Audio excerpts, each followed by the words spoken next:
好的，大家下午好，welcome and good afternoon, or good morning wherever you are，欢迎大家来到本次的这个会议。然后我们，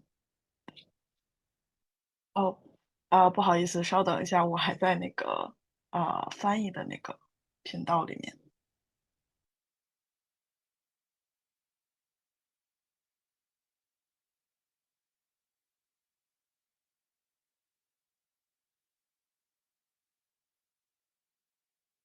我不知道大家能听见我说话吗？可以。OK，那我就继续。Yes. 然后欢迎大家来到本次的这个会议。然后本次会议的名字叫做“促进森林友好型供应链的可持续工具”。然后本次会议是由贝拉特拉咨询管理公司，然后 WWF 北京代表，还有AIC 咨询共同举办的。然后我目前先和大家简单分享一下本次会议的议程。然后首先会由我们这个世界大自然基金会北京代表处的于欣女士为我们进行一个欢迎致辞。然后让我接下来就把这个会议的主导权交给于欣。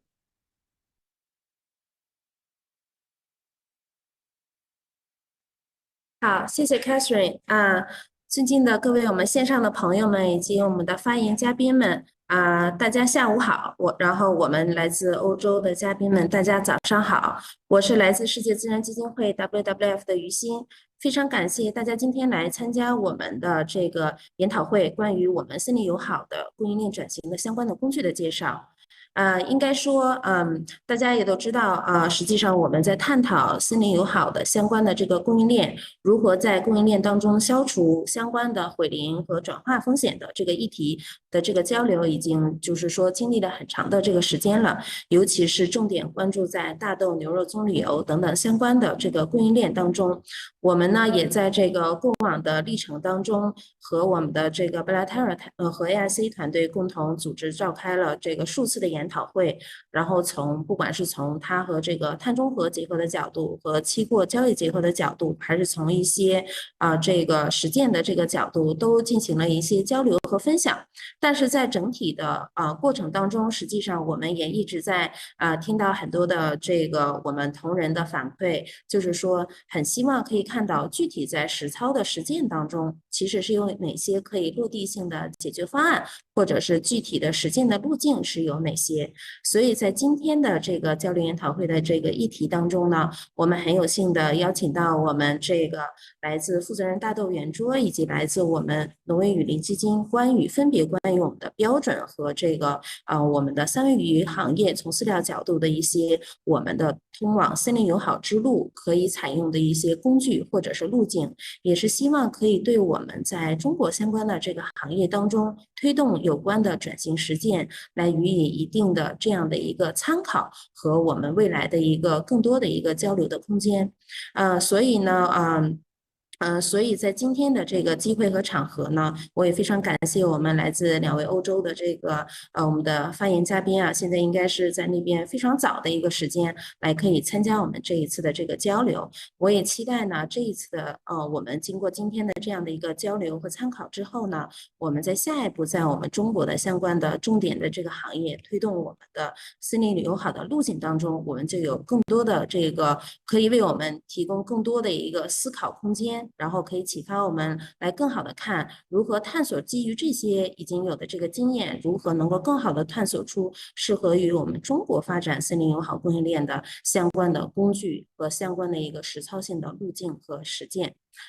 以上就是我的一个简短的一个开场吧，然后我把更多的时间留给我们接下来的这个发言的嘉宾们，也期待我们今天与会的各位嘉宾能够积极踊跃的参与交流，并且给予我们更多的一些见解和意见。谢谢大家。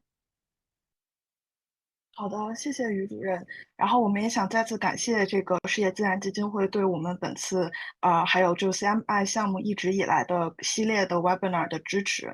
然后下一位演讲的嘉宾，我们想请我们就是贝拉特拉咨询的伊莎贝尔女士，也是我们公司的CEO 和创始人，然后来介绍一下我们这个项目大概的目标和目的，然后以及我们项目所关注的这个 DCF 概念。然后让我们欢迎Isabel。好，谢谢 Catherine。大家下午好。我会简单介绍我们 CMI 的项目，然后因为雨欣已经给我们这个一个这个环境职责，也提到了一些我们的比较关注的这个项目的目标，所以我就会简单说一下。下一页。所以大家可能都知道我们也就是很重视一个更可持续的一个食物和农业的一个系统特别是最近几年，我们看这个高温，还有一些环境的一些条件，特别是气候变化的影响，还有生物多样性还有粮食安全，还有我们自己的人类的健康和营养都有一个很密切的一个连接然后特别是最近我们看气候变化造成的一些问题也会影响我们的粮食安全也会影响我们的整个农业行业和供应链和市场所以我们也需要更考虑气候变化和生物多样性的这些问题特别是因为我们也考虑这个农业一个比较大的一个条件是毁林和土地使用变化和转换的这个条件，所以有大概有75%的毁林是由农业造成的这个也会影响我们全球的这个生物多样性，特别是一些这个热带雨林的影响，所以生物多样性丧失也会影响我们生态系统生产的这个影响所以这个也会造成我们的这个农业的生产的这个情况，所以这个都需要关注。所以这个给大家一个比较就是大的一个背景。下一页。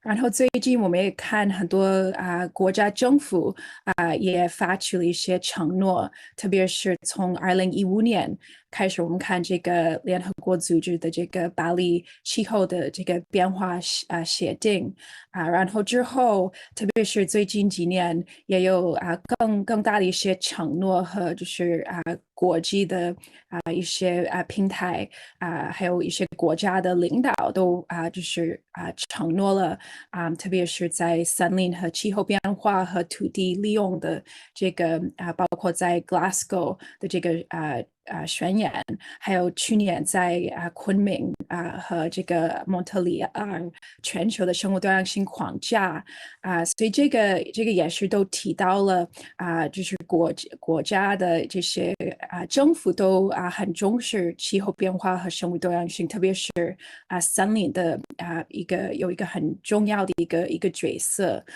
然后今年也看到有一些新的政策，包括中国和巴西的这个应对气候变化联合的这个说明，他们也提到了这个要解决这个毁林的这个问题，特别是要就是减少这个非法毁林的这个问题，还有大家都知道也有这个欧盟毁林的立法，所以这个也是一个比较大家都比较关注的一个事情，还有也有美国政府也在考虑怎么去帮助和支持减少这个国际的毁林的问题，所以看就是全球比较大的国家都很关注这个毁林的问题，特别是在气候变化和粮食安全还有生物多样性的这些背景下。下一页。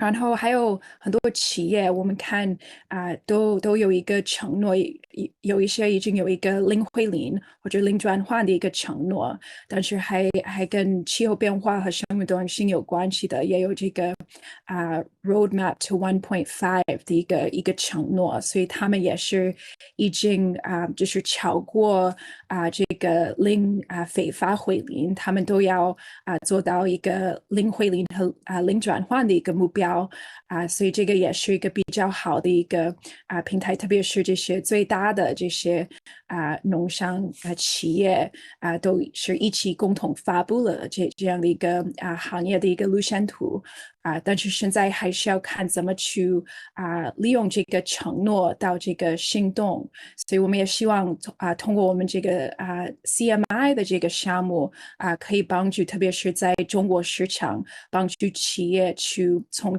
承诺到行动去做这个零汇零和零转换的一个时间。下一页。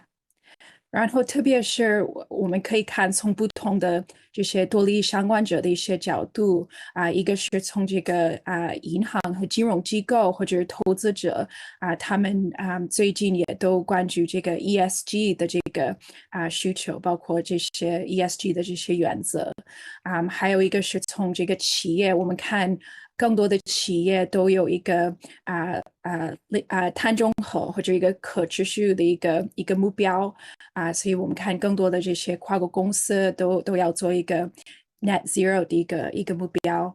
然后还有现在有更多的公司也开始有更多的这个可持续的一些产品跟传统的产品有点不一样，所以现在我们看就是50%的这些产品都是使用一些这个可持续的一些标准所以这个也是一个趋势还有一个是特别是年轻人，他们也比较关注，如果企业有一个可持续的一个整个计划或者一个目标，他们更愿意去加入这个公司。所以这个关注可持续发展的这个公司也可以就是有更多的就是新的这些人才愿意去加入这个公司，然后也当然也有就是政府比较关注的，所以政府也有更严格的特别是对就是减碳或者生物多样性保护或者环保的一些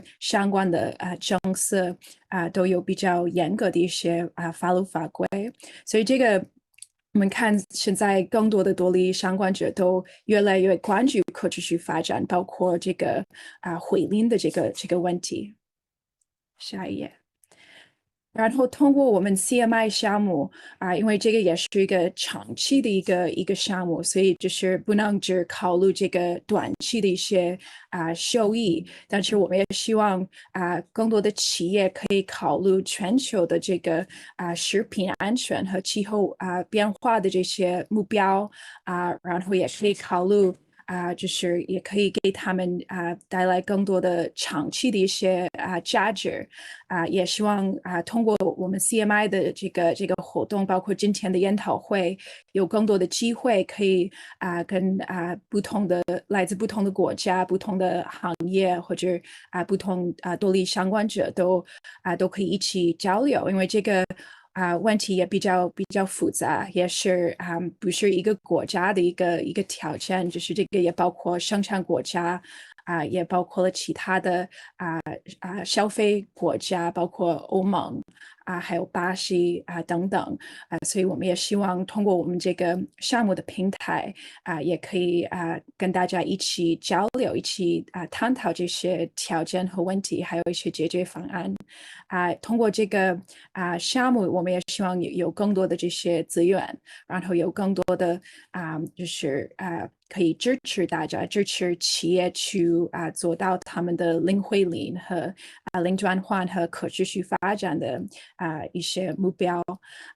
然后最后呢，我们也希望有企业愿意去参与我们也非常欢迎就是可以设计一个试点，一个pilot 也可以去获得一个 DCF 行动的一个规划和一个路线图，然后也可以看怎么去减少这个环境和社会上面的一些风险。下一页。然后最后我就简单说我们这个项目的一些工具和一些系统，因为大家都知道有很多标准，包括今天两位嘉宾也会分享一些解决方案，也是一个是一些标准，包括 RTRS 或者也有一些框架，所以也是希望今天大家可以了解一下，然后通过我们这个项目也有不同的一些解决方案，然后这个也是支持在企业在不同的这个阶段发展都可以参与，所以包括就是今天嘉宾介绍的这几个解决方案是一些工具但是也有一些其他的所以这个就是按照大家的这个需求通过我们这个项目也可以支持大家。还有下一页。然后最后我们也就是也会有更多的一些活动和特别是这些研讨会所以也欢迎大家可以参与和听一听我们的研讨会。谢谢。好的，谢谢 Isabel 刚才的对我们项目的一个总体的介绍。然后我们项目的宗旨呢，一直是把一些实用的工具，然后包括一些切实可用的经验，然后分享给大家，然后分享给我们业内的这些同事。然后，所以我们今天特别有幸请到两位嘉宾，然后一位是来自我们 RTRS，就是我们负责任大豆圆桌协会的Ever 先生，然后他今天会先给我们介绍 RTRS 的经验，然后稍后我们还会有一位来自挪威雨林基金会的伊达女士。然后我们首先欢迎 Evert， 然后他将给我们他是负责任大豆圆桌协会的欧洲外联参与欧洲外联和参与经理，然后他将给我们解释一下为什么 RTRS 是一个经过认证的可信赖的可持续大豆工具。Hello, Albert. Thank you very much, Catherine. Can you hear me clearly? Yes, I can hear you. I'll finish my sharing so you can have the control. Thank you very much. 女士们、先生们，你们好。为了我今天的介绍，我要用英文，因为我的中文真的比较弱。So for that reason, I will now switch to English again. I will, in the meantime, start sharing my screen to show you my presentation. And while doing that, I would like to first give my big thanks to Bellaterra, ASI and WWF for inviting us for today. I think it's a wonderful opportunity to show what we have been doing, but I also want to compliment the three organizations, AIC, WWF, and Bellaterra, for organizing this. I think it's a very, very important topic, and it's really good to see that there's so much attention for this, really on a global scale now.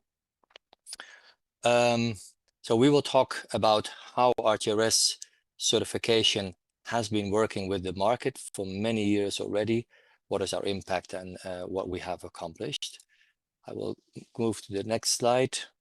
My apologies, sometimes the reaction of the system seems to be a little bit slow. So what I will talk to you about is first explain what is RTRS, the Roundtable on Responsible Soy, and what our approach is. So I will talk about the production standard, chain of custody standard, the credit system, and the impacts of RTRS to give you a full understanding.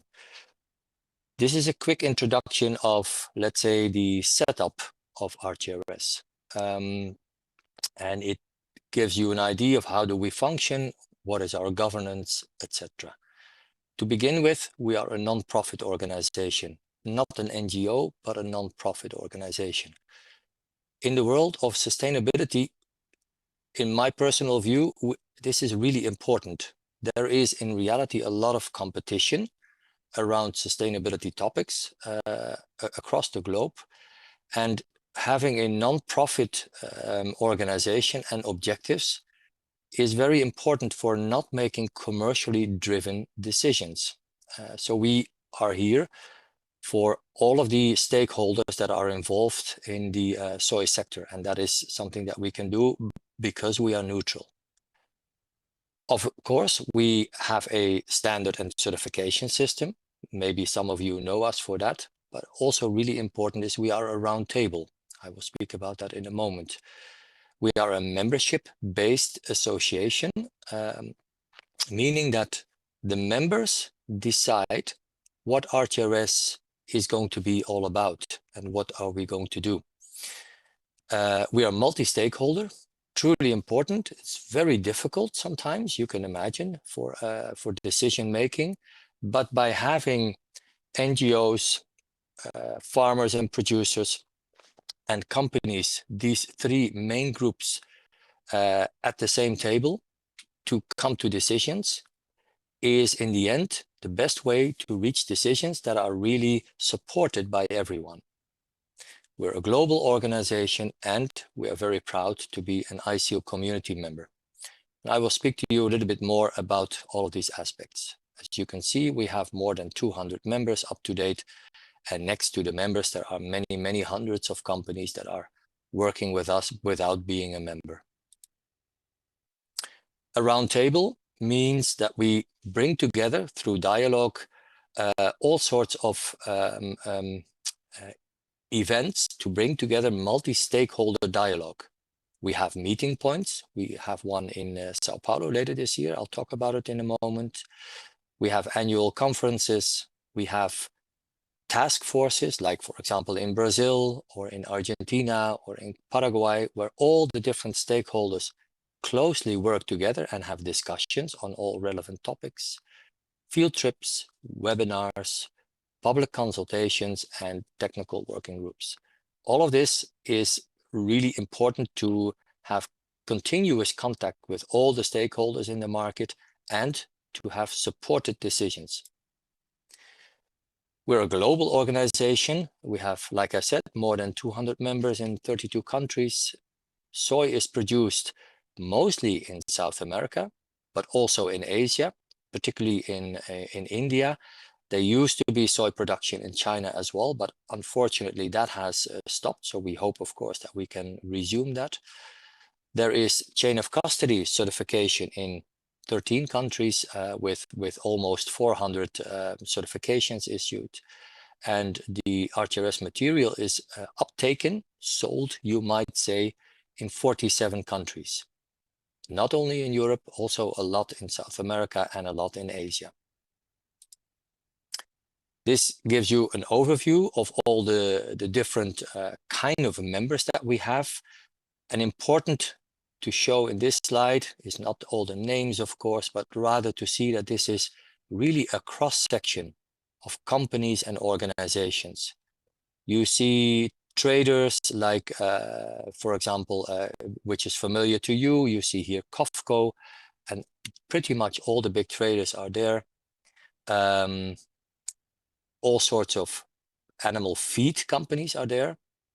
There are husbandry companies that are in the livestock business, food manufacturers, retailers a lot. You see also NGOs. For example, we see WWF, which is also a member, and many, many more. And this is very important that we have a cross-section, that everyone is on board. Now talking to you about the RTRS approach. What do we do? This is a slide to try to explain to you in a nutshell. We have on the one hand, the responsible soy production standard. Soy production, of course, this is what happens on farm level. And that is where sustainability is really the key issue. We have the chain of custody standard and we have the online platform. Plus, we have a specially developed calculator for soy and for corn, which allows any company, whether they are a trader or an animal feed company or a retailer, to calculate how much soy was actually used to produce my product. We have added a corn standard to the soy standard because there is a lot of crop rotation happening at farm level. So we have now, in fact, a double standard, and I think we will have more in the future because there are more products also like cotton and others that are grown on the farms in rotation. And members are supposed to bring their annual report to us on a yearly basis. Now let's have a look a little bit more closely at the soy production standard. This is, oh, sorry, I had this slide first. Of course, doing all of this, for us, it speaks for itself that we comply with all the internationally set criteria and definitions. The ILO, of course, has to do a lot with working conditions, the WHO, Stockholm and Rotterdam conventions. This is particularly important for agrochemicals. The accountability framework, which is very relevant for having clarity on definitions. And as I mentioned, we are an ISEAL community member, but I will speak about that in a moment. This is ISEAL. It's an international organization, which is kind of like the ISO for all standard organizations. And we are the first in the soy sector to comply with the ISEAL criteria. And they set a code of conduct, the ISEAL codes of good practice for standard setting. So how do you set the standard? Also your impacts, your assurance, and they define credibility principles that pretty much all the standards have to comply with. These standards are organizations like ourselves, RSPO for palm oil. You see MSC and ASC for the fish industry, FSC for the timber industry, and several others. But it's very difficult to become a member. You need to comply with their global principles and guidelines, and only then can you be recognized as a credible standard. Now, this is really about the soy production standard. Today's topic is very much focused on promoting forest-friendly supply chains. And by forest, almost automatically, we would like to say forest and conversion-free.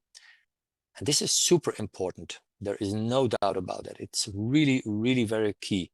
But from our perspective, and based on our experience for many, many years, we started in 2009 with the standard, we have seen that addressing sustainability is best done in a holistic, in an integrated approach, and not focusing only on one topic. And the reason is quite simple. Many of the issues are connected. If you see things like deforestation happening, in many areas, it's actually because of economic reasons, because of poverty in many cases, actually. So addressing one without addressing the other is not always giving the best results possible. So we have 5 principles that we work with: legal compliance and good business practices, responsible labor conditions, responsible community relations, environmental responsibility. Obviously, this is where deforestation fits, and good agricultural practices. Super important and very impactful if you look at achieving regenerative agricultural goals and for things like carbon sequestration. These 5 principles translate into 108 indicators that farmers worldwide need to comply with. Deforestation is one of the 108. Now I will zoom in a little bit on these just to give you an idea. Legal compliance, good business practices. Of course, we recognize national and local legislation. There needs to be knowledge of responsibility under the applicable law. Land use rights, which in many countries is a very important topic, needs to be very clear and outlined. And of course, there always needs to be a plan to improve the requirements of the standard from the companies that we work with. Labor conditions, I will only go through this very quickly, but you see child labor, let's say modern slavery, but also equal access for all workers, equal opportunities, avoiding discrimination, fair remunerations. All of these kind of topics are addressed, and they are of course also checked by the auditor.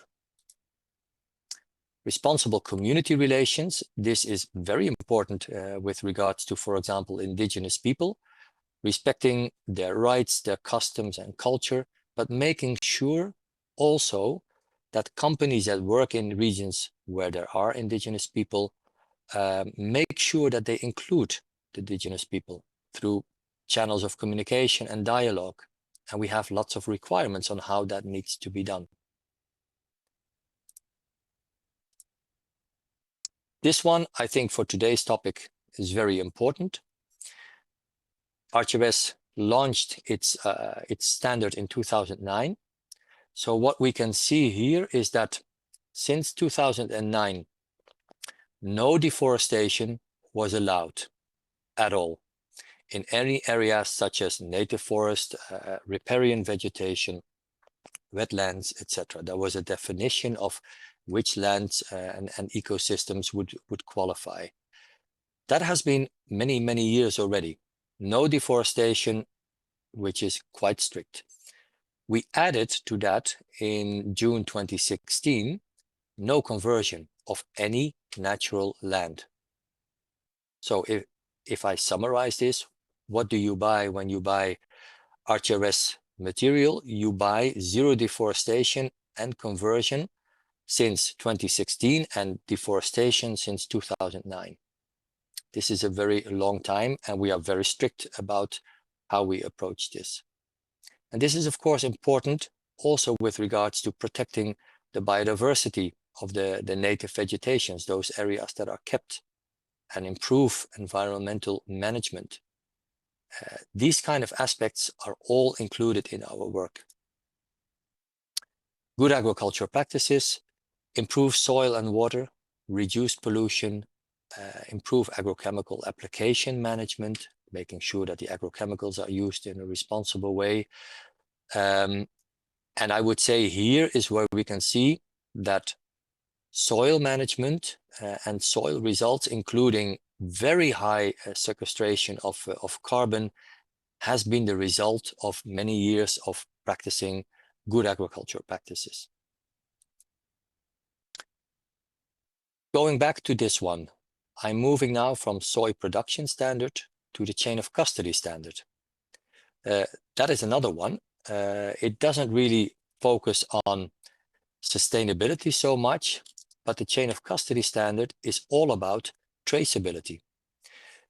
It is needed if you want to monitor and manage physical flows of soy from the beginner, you can see here the producer, throughout the entire supply chain and value chain process, ending up at the retailer. Now this slide shows you feed and food, because that is where the majority of soy goes. But we also have many members and companies that are from the industry. Companies that produce candles based on soy wax. Car tires, company like Goodyear is a member. PVC. There are so many industrial products that also use soy that you could perhaps not imagine. And biofuels is also a very important one.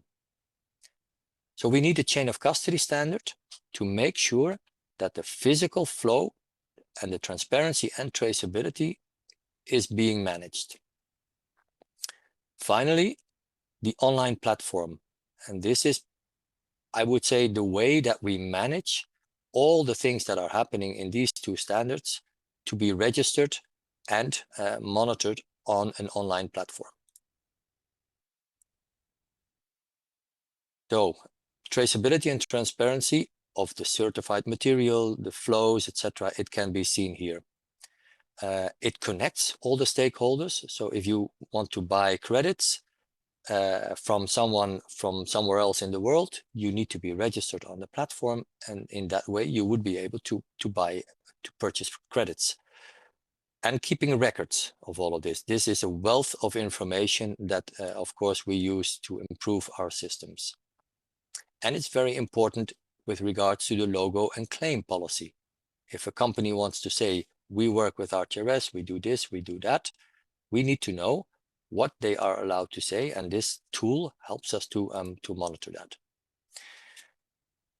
Production and supply chain models. This is going a little bit more deeply into what are the options that we have available for the market since all these many years. The light green, you see all the options that we have for credits. Credits are sometimes also called book and claim. The bottom dark green options, these are physical soy supply chains. We have country material balance. Well known is, of course, mass balance, segregation, and then there's the separate one for EU red, which is the biofuels. The top is about the different types of credits that we have.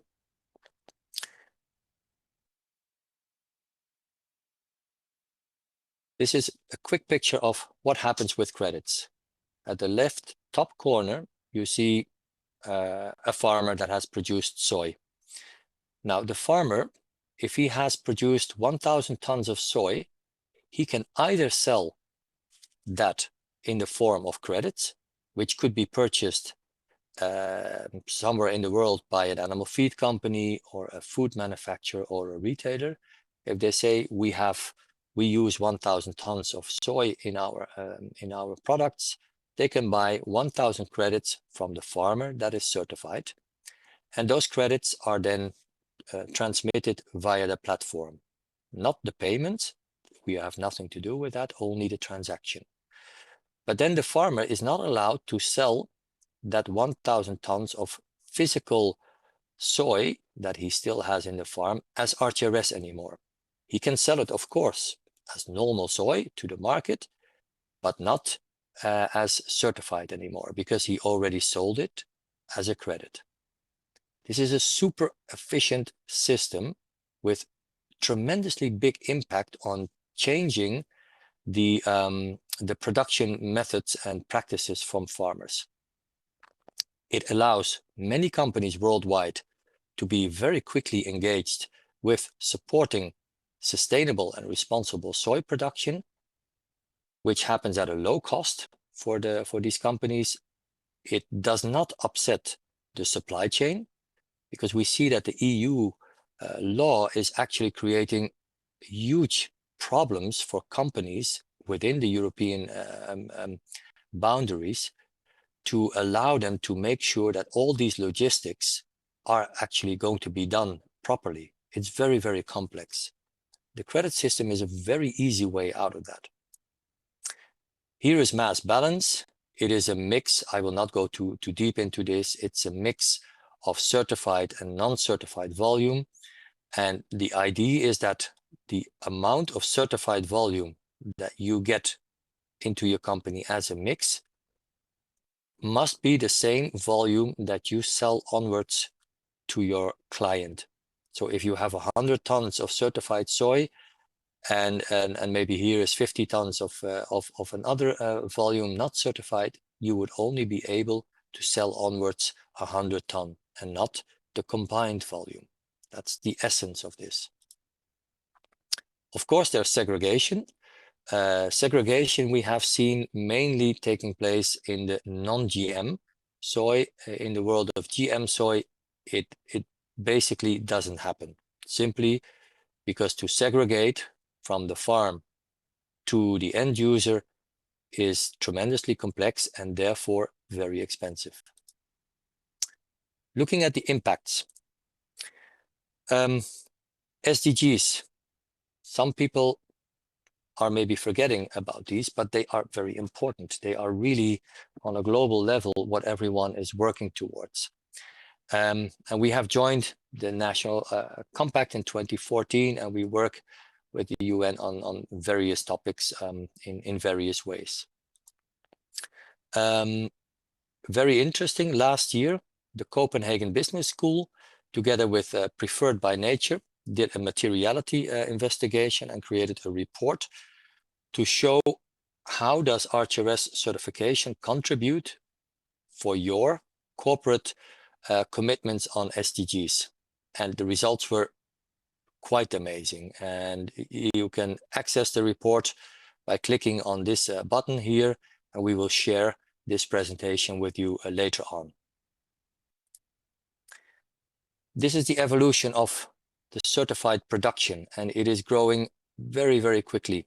We see, for example, 51% increase of the certified volume 2022 to 21. The reason is that mostly at this moment we see that big traders, companies like Bunge and Louis Dreyfus, etc., are realizing that maybe particularly because of the European law, they need to have big volumes of certified soy available, because that is really the best way to comply not only with today's deforestation law, but there will be more laws coming, laws that have to do with all sorts of social aspects. And that cannot be done by satellite imagery alone anymore. So many big traders are realizing that the producers they work with, they need to get them certified. And we see that this is happening big time.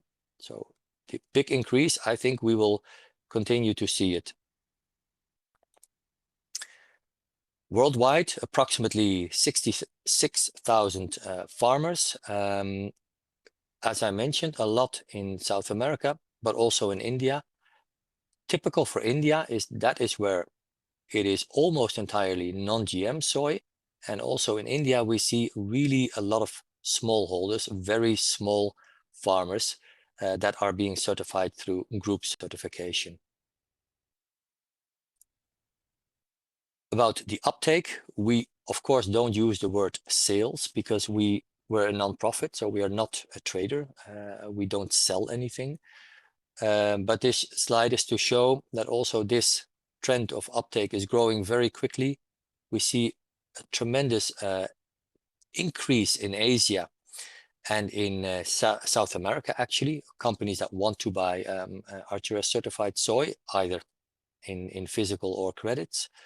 But you can also see that until now, the majority of the uptake is still in Europe.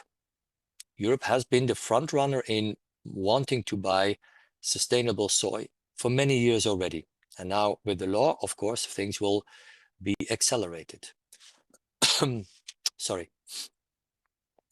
Just to give you an idea, sorry, an idea of what kind of companies do a lot of, let's say, uptake for RTRS soy.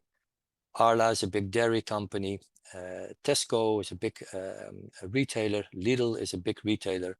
De Heus is a big animal feed.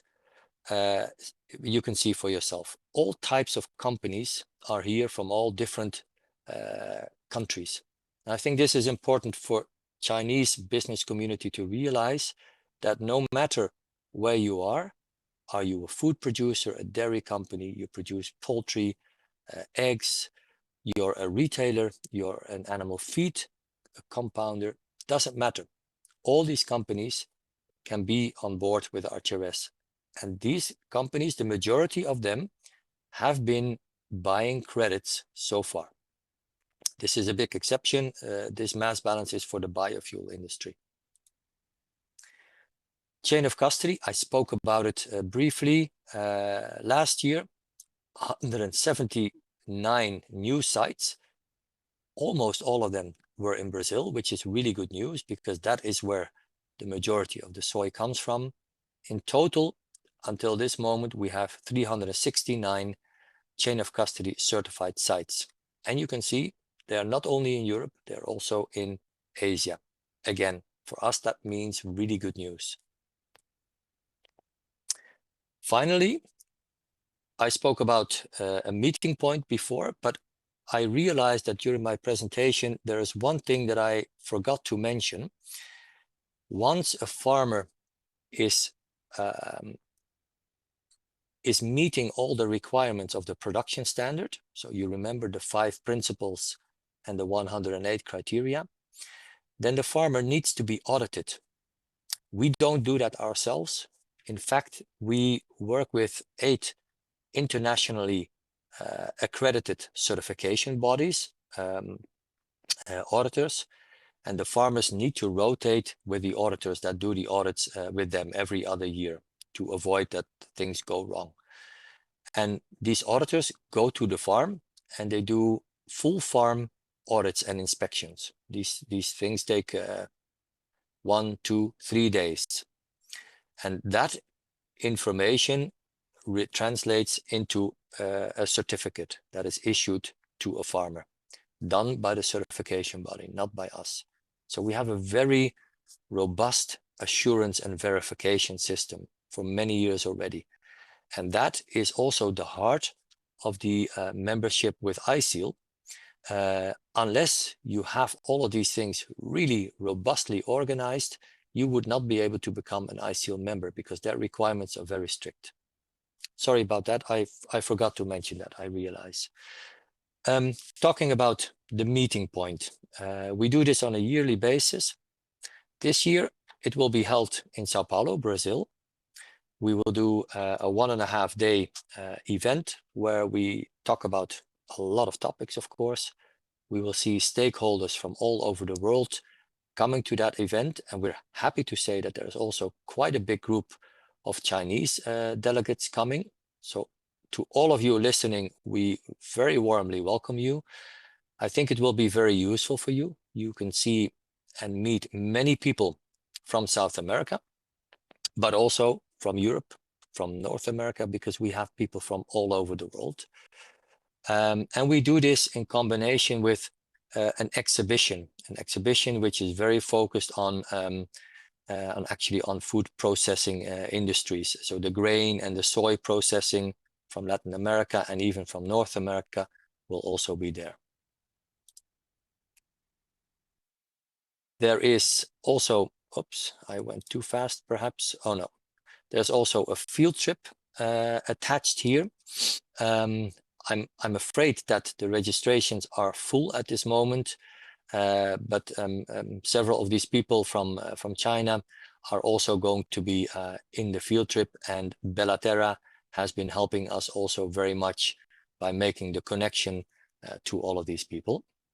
And then finally, if you would like to have further information, I would say Isabel, who is on the call with us today, she's based in China. She can be an excellent point of contact for you. But of course, myself and my colleague in South America, which is, let's say, the communication and engagement officer globally, we would be happy to help you. Any further questions, please reach out. But I would say, ask your questions today in the event as well. That's what we are here for. Thank you very much. Thank you, Everett, for your great presentation and sharing. 我们非常感谢就是 Everett 的分享。然后我这里就是补充一点，就是在我们过去的一些research 里面，然后包括我们工作的这个进行当中，我们认为就是 RTS 也是被就是很多机构评为就是业内最高的，然后最严格的标准之一。然后我们也看到，就是上一次，如果你就是上一次参加了我们的 webinar， 然后上一次我们也是非常关注供应链的这个透明度和可追溯性，我们也邀请了这个 Preferred by Nature 和 Trace 的嘉宾来介绍。然后所以本次 Everett 的这个分享，然后也为我们上一次等于是提供了一个补充的一个说明，然后也为相关的利益相关方法提供了一个解决的方案。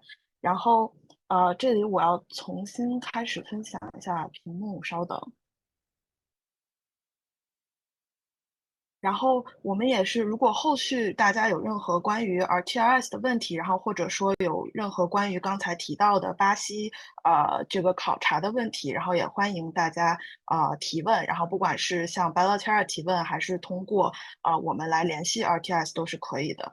然后下面我就想说在在这个行业内的这个标准的帮助之外呢，然后也有很多社会组织其实也是在促进阻止这个阻止这个毁林和土地转换行为的这样一个行动。然后我们下一位嘉宾，他的这个组织是非常关心相关的这个问题的。然后我们想介绍她，她就是艾达女士，然后她是来自这个挪威雨林基金会的供应链高级顾问，然后她主要是从这个挪威的这个三文鱼行业的这个角度来分享，就是我们大豆进口商的未来的一些等于说是出路和解决办法是什么。然后那我们现在就欢迎她。Hello, Ida. Thank you very much, Catherine, and thank you, Isabella, for this invitation to this conference. It's a great honor for me to be here, although digitally, and share some of the experiences from the Norwegian salmon industry.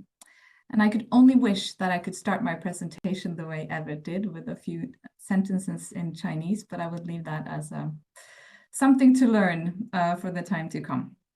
So I am specializing in global soy supply chains, and I have advised the Norwegian salmon industry on how to eliminate deforestation risk in their soy supply chain.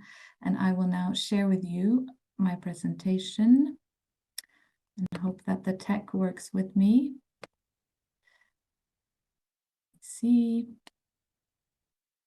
Catherine, if you could give me a heads up once you see the presentation in presentation mode.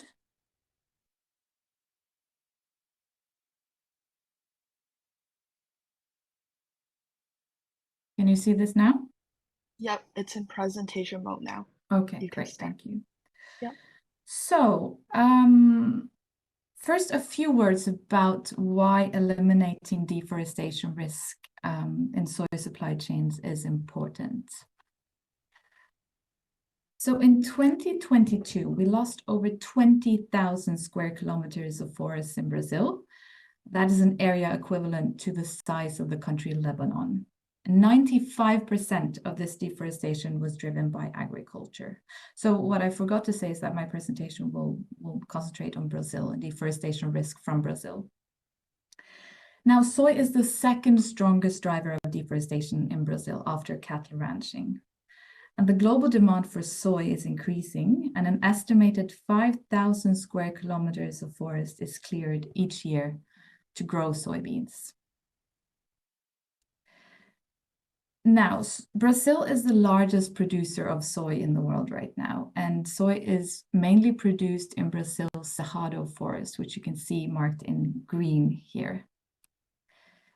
Now, the reason why the Cerrado is so important is manifold.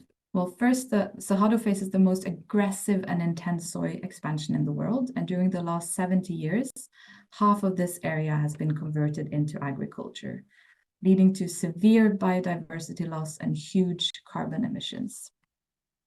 And the Cerrado is key because it is very rich in biodiversity. It is a huge carbon reserve, and this forest area holds many of the water reserves that the Amazon is dependent on. So the effects of losing the Cerrado to agriculture may be severe and catastrophic for the conservation of the Amazon rainforest. Well, as many of you know, and as Everett also was touching upon, soy is mainly used for animal feed. More than 77% of global soy production is used to feed livestock, and only 6% of the global soy production is consumed by humans, whereas an increasing part is used for biofuels, but also other ingredients and production articles that Everett touched upon. So what can be done, and what policies exist? Well, for soy, there's the Amazon Soy Moratorium that protects the Amazon from soy expansion. But this policy only applies to the Amazon biome. So for the area where soy is produced, the Cerrado, there are no industry-wide policies in place. And many importers use certification, such as the RTRS, which you have learned a lot about today, to ensure deforestation-free volumes. And I will challenge the RTRS approach, because we believe that buying certified volumes is not an effective tool to halt deforestation. So after Evert's presentation, I understand that my numbers may need to be slightly updated, but in 2020, only 4% of global soy production was covered by RTRS certification. I believe that number has increased a little bit, but still, we believe that certification has proven an insufficient tool to halt deforestation. And that is because certified soy has been on the market since the establishment of RTRS 17 years ago. And like I said, since then, only 4% of global soy trade is certified under the RTRS scheme.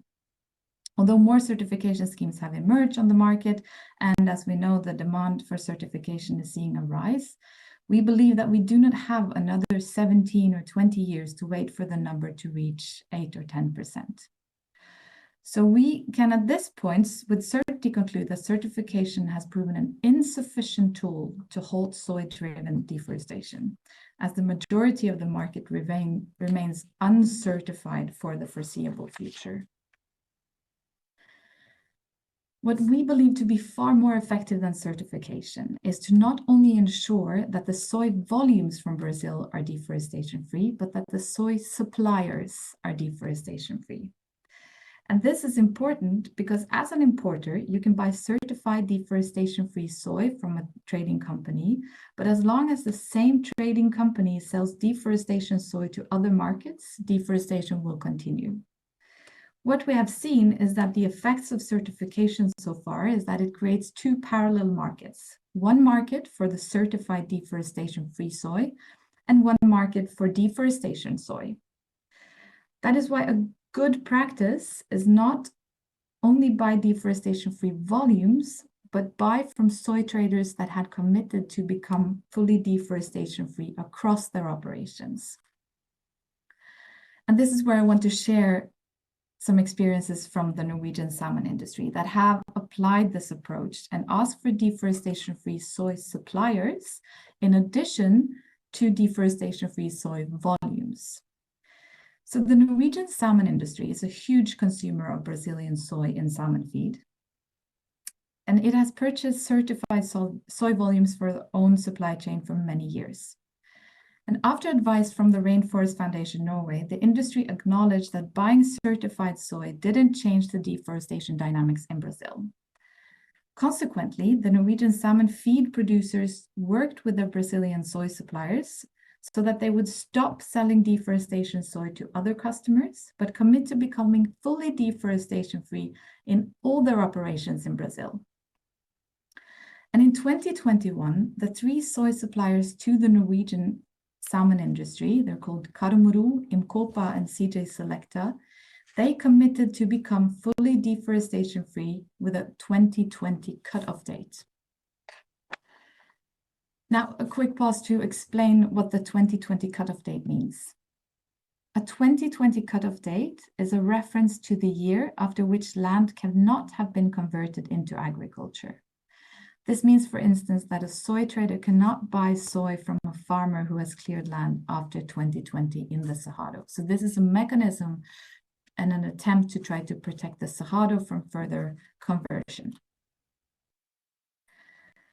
So with this public commitment from these three soy companies, they became the first processors in Brazil to become fully deforestation-free with a 2020 cutoff date, which achieved quite considerate international attention.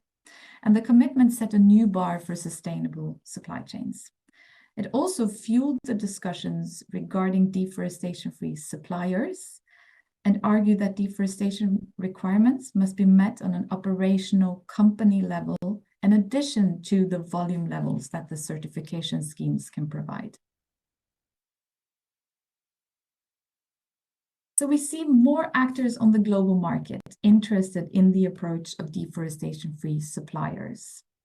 One example is the Consumer Goods Forum's Forest Positive approach. Consumer Goods Forum is a union of global retailers, and some actors that you may know is Alibaba Group, Walmart, Bubagao, and Aldi and Carrefour are part of this, Consumer Goods Forum. And this group of retailers announced in their new forest positive approach that they want to go beyond certified volumes and are now looking at deforestation risk linked to their suppliers. And they argue that they want their suppliers to be fully deforestation-free throughout their operations. So they're not only settling with buying certified volumes, but they're looking at the deforestation risk embedded on the supplier level.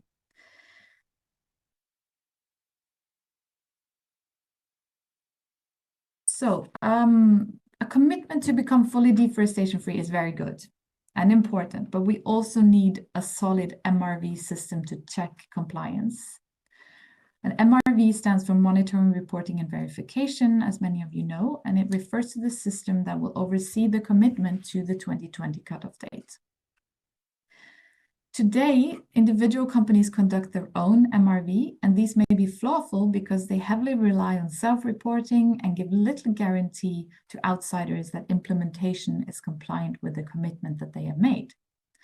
And that is why ARFN is currently developing an MRV system together with the Brazilian soy suppliers to the salmon industry and the Norwegian sector. And our aim is that this will become the standard MRV system for all companies that have committed to the 2020 cutoff date. And we expect a best practice pilot to be ready in early 2024. So as of today, these are the soy trading companies that have committed to the 2020 cutoff date for the Cerrado. So it's CJ Selecta, Caramuru, Imcopa, and Louis Dreyfus Company.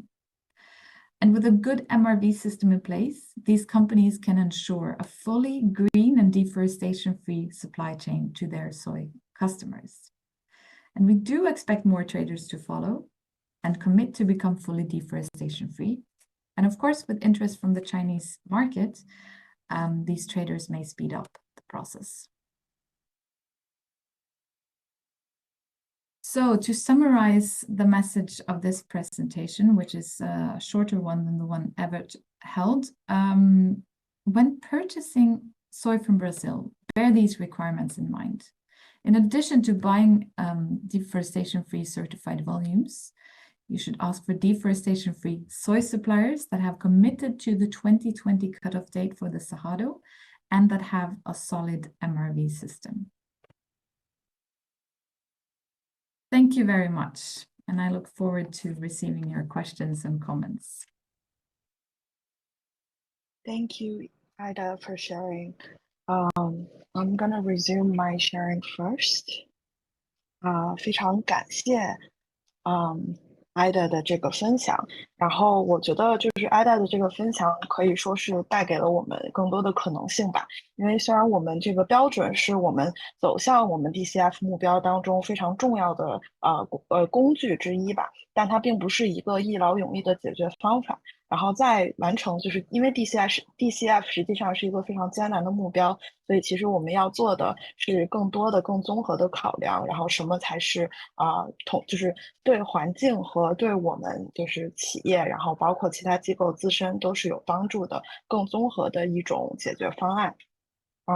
然后那接下来其实我会给一点时间，然后给到观众，然后因为刚才2位都已经结束了他们的分享，然后我想问一下，如果现在有什么问题的话，就是大家可以在聊天框中提出来，然后也可以就是直接举手，然后开麦进行提问。然后如果没有问题的话，我们可能之后会有个小的 panel discussion， 所以如果大家有问题，现在可以开始提问了。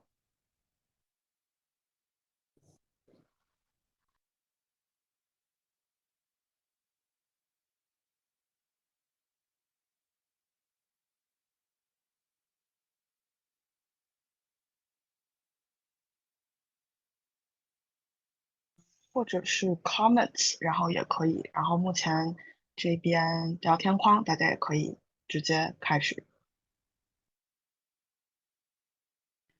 I'll just make a comment. First of all, thank you, Everett and Ida, for the great presentations.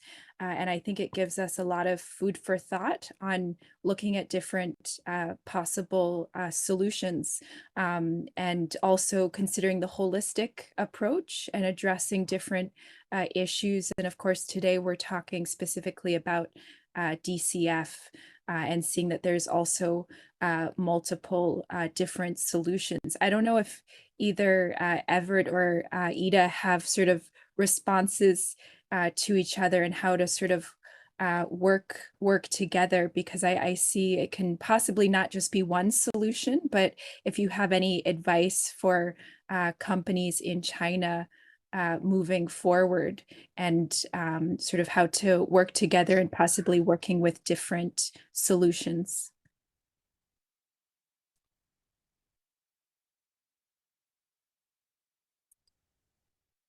Thank you, Isabel. From my side, Ida, if it's okay with you, I would gladly respond. I think it's actually excellent to see that we have two different approaches working in reality towards the same goal. I don't think that we want different things. It's just that how you get there, the road to get there may be paved a little bit differently. But I think that is actually where the opportunity for us lies in the future. And when I say us, I don't mean RTRS in particular, but I think for the sustainability community. What I've witnessed, and I've been in this world for more than 10 years now, what I've seen is that there's actually, strangely enough, a lot of competition. We are not an industry standard. Let me start by saying that. Industry standards are considered standards that are developed by companies, by individual companies or a consortia of companies.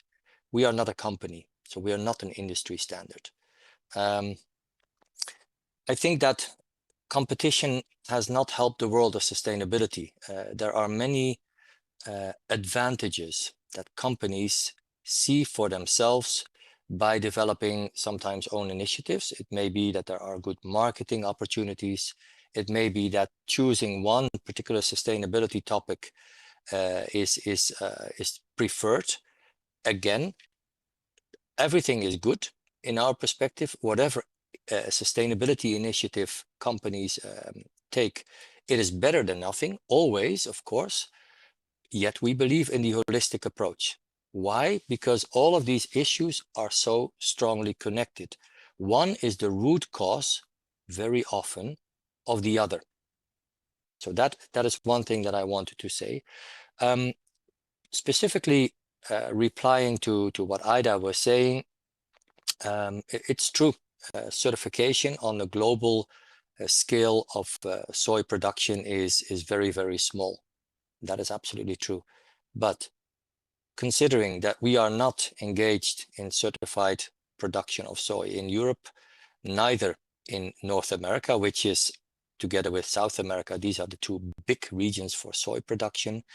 It means that really our focus has been very much on South America. And we are, I would say, the biggest, or at least one of the leading providers of sustainable soy from that area.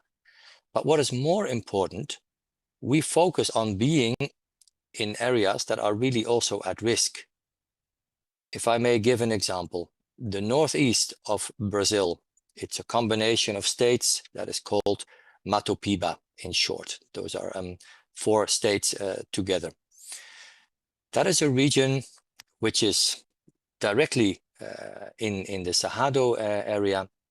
It's a region where soy production has grown quickly over the last few decades. And of course, that brings a lot of risks with it. What we have managed through the credit program entirely, I have to say, is to get approximately 1/3 of the entire production of that region, certainly in the state of Maranhão, it's more than 1/3, to get that certified. And what does that mean? It means that we have seen over the last more than 10 years a complete change in the behavior and in the agricultural practices of farmers. And we see that there is a realization in that area towards the need to protect the environment. And this spin-off has resulted also that we are now doing big engagement and awareness building projects with other, let's say, NGOs like the German GIZ, to work with all of these government institutions and business and industry sectors from that region to create more awareness and to create spin-off. So that is what we focus on.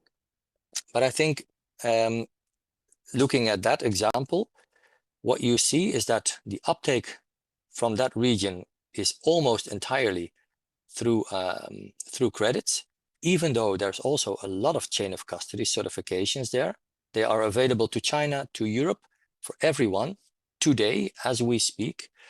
Yet the power of the credits has really shown itself over there.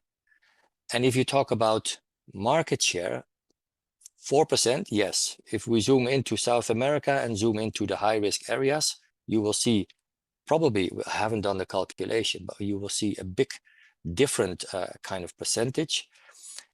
And what's also important to mention, in 2022 or 21 actually, I don't have the figures for 22 yet, but even in 2021, we held already 15%, 1/5 of the entire European soy consumption came in through RTRS certification.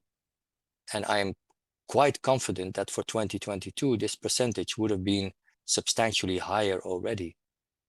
So this proves that this is a very scalable solution. And we also believe that suppliers must become committed to complete conversion and deforestation free, but also to the other aspects. We work with CJ Selecta, for example. We know them very well. They're a member. For everyone who comes to the meeting point, you will see they are a sponsor. We visit them in a field trip. This is companies that we work with very closely to change their behavior. But this is a transition.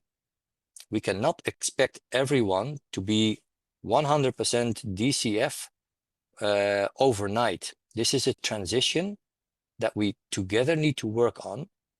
And we are very, very open to working with all sorts of other initiatives, whether this is the Rainforest Foundation or WWF or anyone else, to make this happen.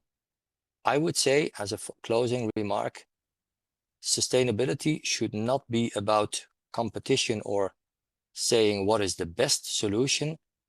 I am convinced that there is real possibilities for synergy and to create, I would say, joint efforts moving forward. But just reflecting on the percentages, we have proven to be scalable, and we have proven to have big impact on very big regions. Matopiba is huge, that area. So I rest my case here.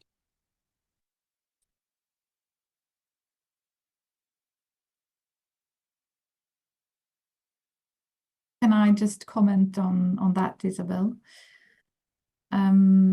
I thank you for those comments, Evert, and I agree to a large extent, and especially when you talk about the geographical part of the soy production, because I think that is also key, because we know that deforestation is happening in certain areas in Brazil, in Matopiba, like you mentioned, and I think as a soy importing company, that is also something that one should be aware is the presence of the companies that one is buying from in the high risk areas, so Matopiba, as mentioned, because we know that there are a few traders in a few areas that are driving the most aggressive deforestation. So I think by being aware of who you do business with is also an aspect that one should keep in mind when importing soy from Brazil, and say that we do not want high risk soy from high risk areas traded by high risk suppliers. And we know that the different traders have different operations in different parts of Brazil. And what I also would love to see is, because I think the idea of certifying volumes is great, and it has worked, and it has saved a lot of areas from deforestation and conversion. And taking that approach up one level in the supply chain and certify suppliers, soy trading or soy traders would be a very interesting approach I would like to see for the coming years.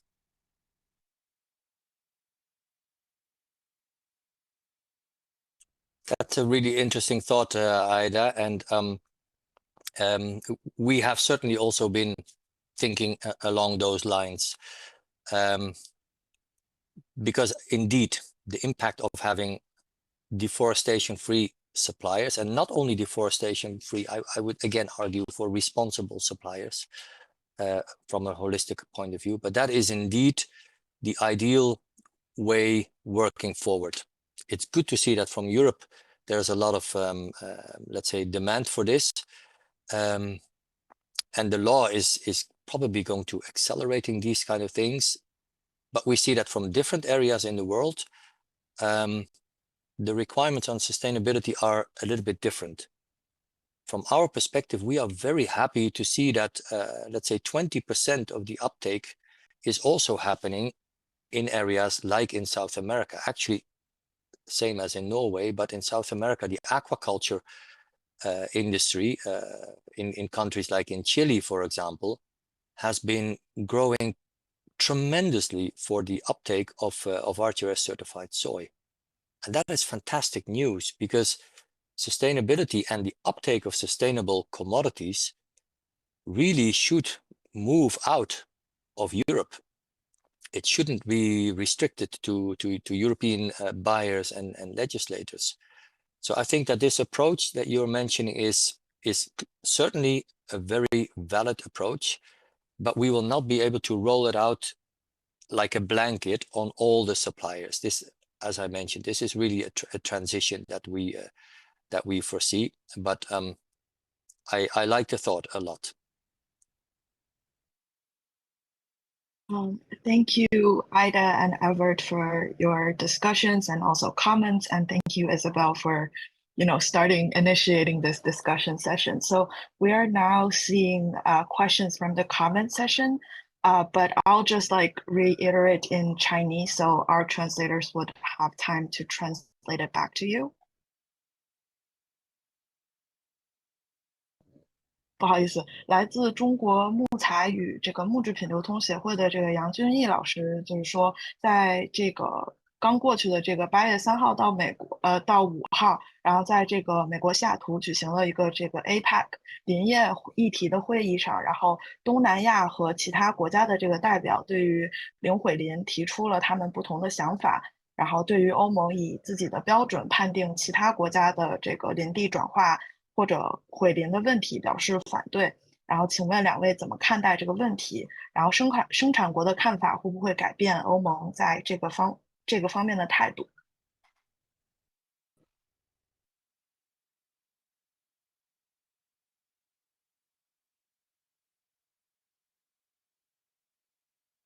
I'm sorry, I could not completely hear the translator very clearly, so I missed a little bit of the translation. Sorry.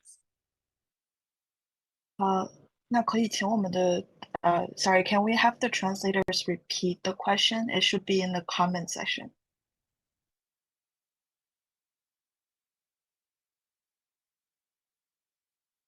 好，大家稍等一下，然后我们的这个翻译老师正在重新翻译这个问题。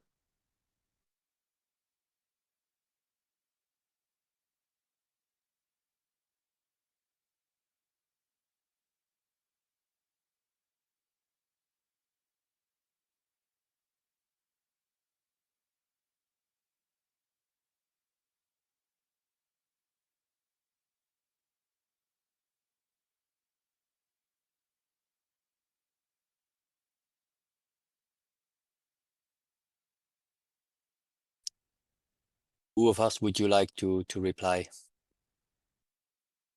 I mean, both of you, if you have something to say about it. Yes. Ida, are you okay if I kick off? Yes, go for it. Okay, please. It's a good point, because what you see is that let's say the level of determination, but also the let's say the strictness on certain definitions from Europe are not always appreciated equally in different parts of the world. This has to do with scientific methodologies, for example, on how would you be able to determine your carbon footprint, what is carbon removal possibilities. So all of these things have different interpretations and different methodologies in different parts of the world.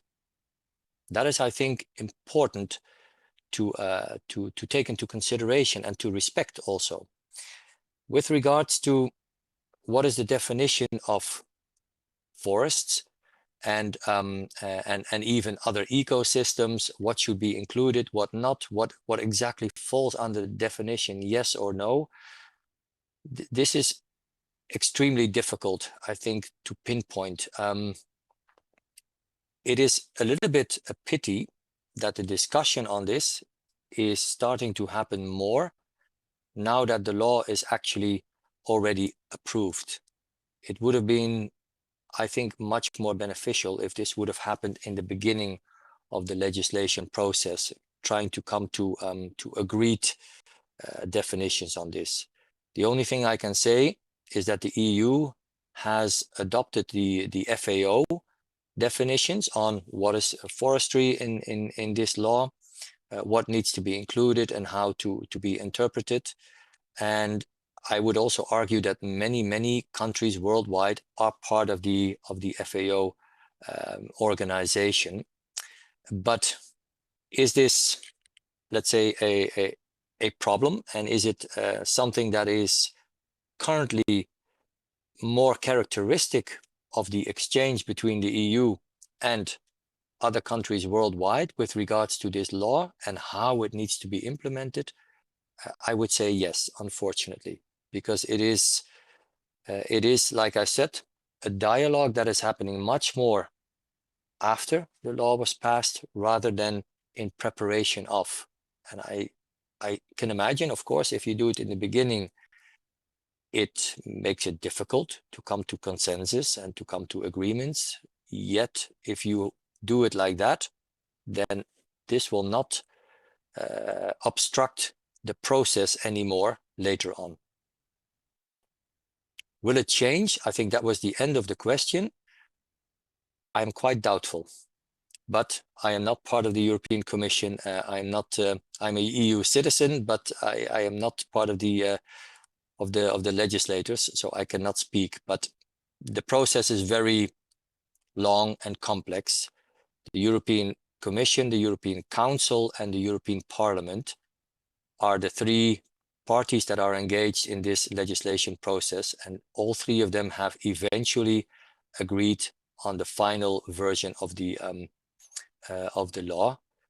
But what we could see is that in the future, changes in the sense of what is called delegated acts, etc., could take place. I'm quite optimistic about that.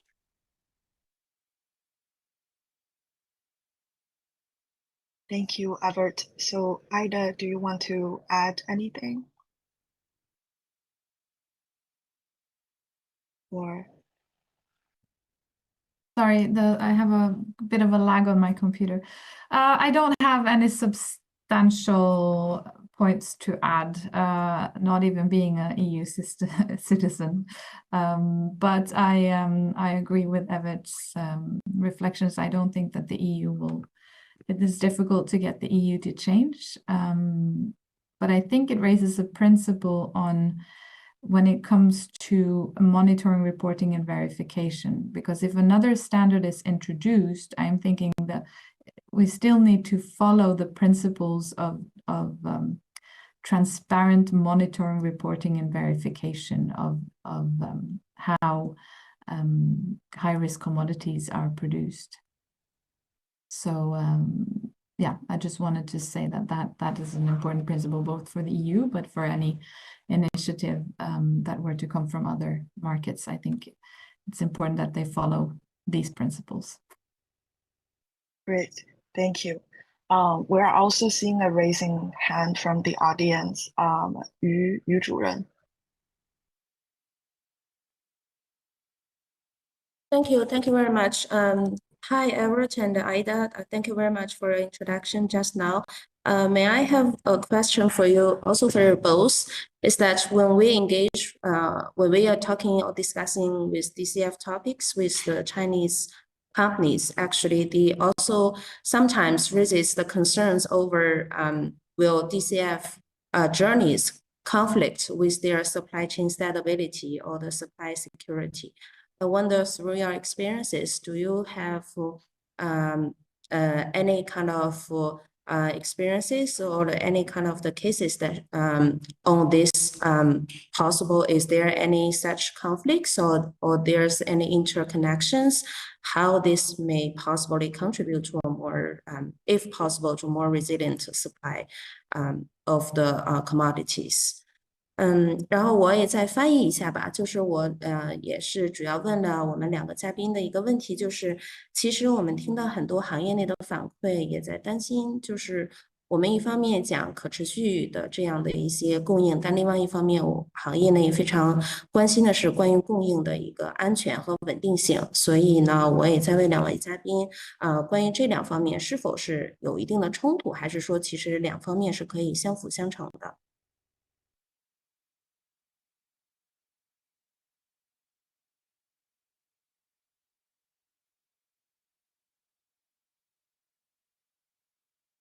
I can comment on that quickly, Isabel. I think there are different types of risks and security risks in the supply chain. And when it comes to deforestation and conversion and how it's interlinked with the climate change, I think we have to think long-term supply as well, because the climate change is inherently a very big risk for global food systems and food supply and also for soy supply. So I think that ignites the relevance, thinking of that in that perspective, it reignites the relevance of both certification and deforestation-free suppliers.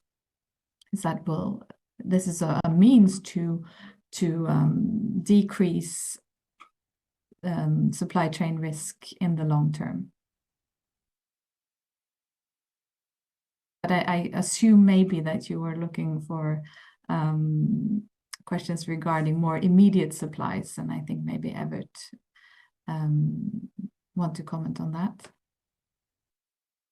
Yes, I agree with your reply, Ida. And I want to, let's say, remind Miss Yu and the other listeners, of course, perhaps on that one slide that I showed where you saw the different possibilities that we have offered for all of these years for companies to uptake certified soy. You remember I mentioned credits on the one hand and physical supply chains through chain of custody on the other hand.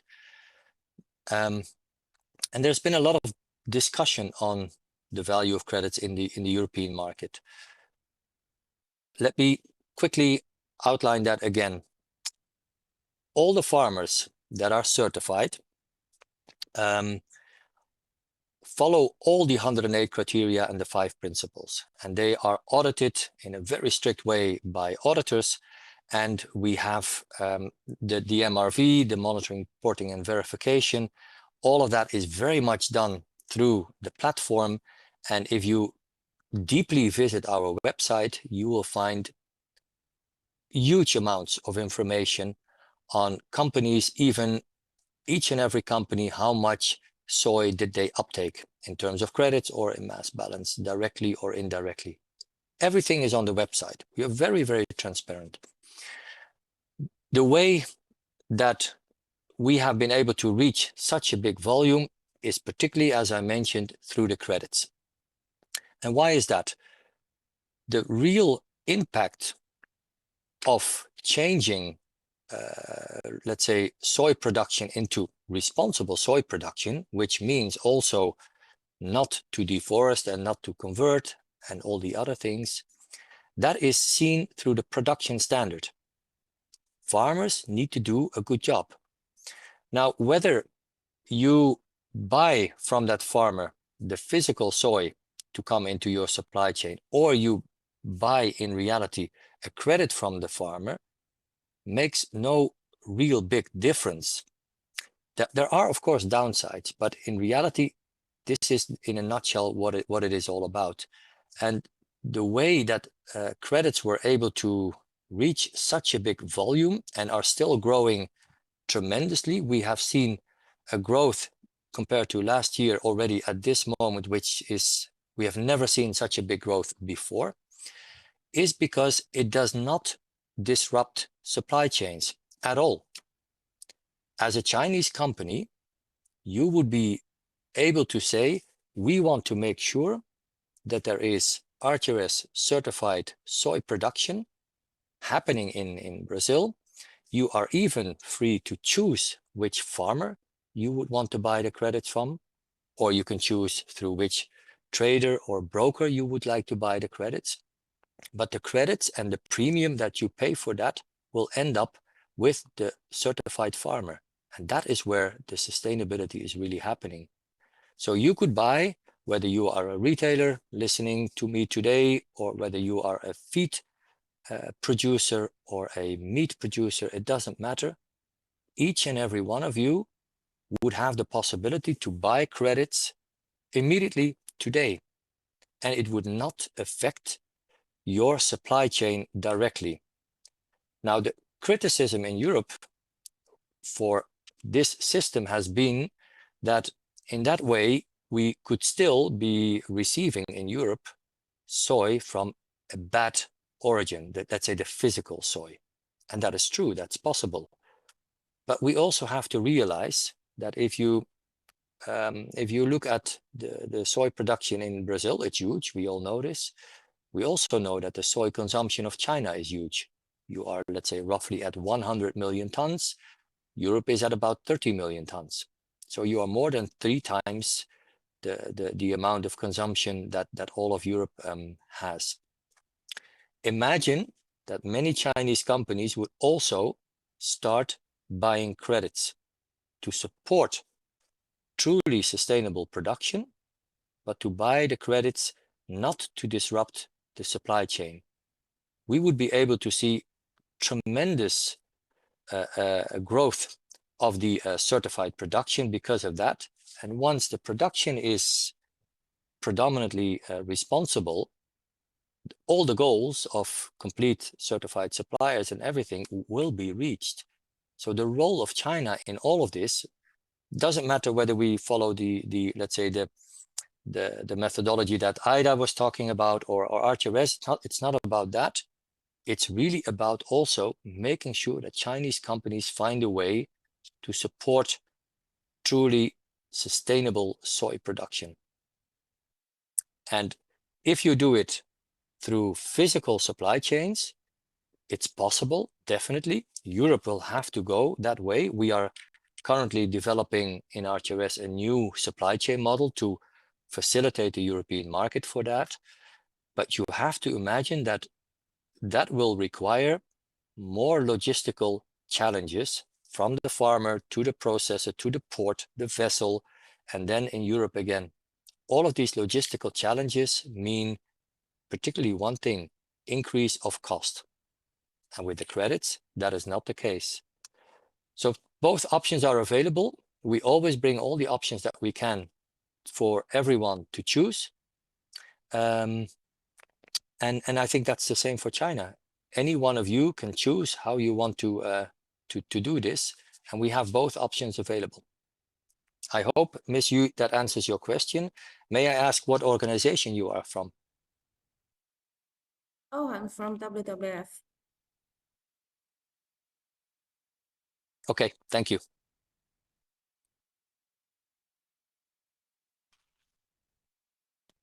Great. Can Thank I- you for, oh, sorry. Go Sorry, ahead. I just a quick comment to that logistics challenge, because that is also why I believe that the approach that we are advocating for here is, the deforestation-free supplier approach would also spare a lot of trouble regarding the logistics, because if you have a supplier that is fully deforestation free, you do not have to segregate the volumes. You do not have to make sure that, you know, a certain part of the soy supply is an adherence with the credits that you have bought. You know that if you have a deforestation free soy supplier, it will provide deforestation free soy.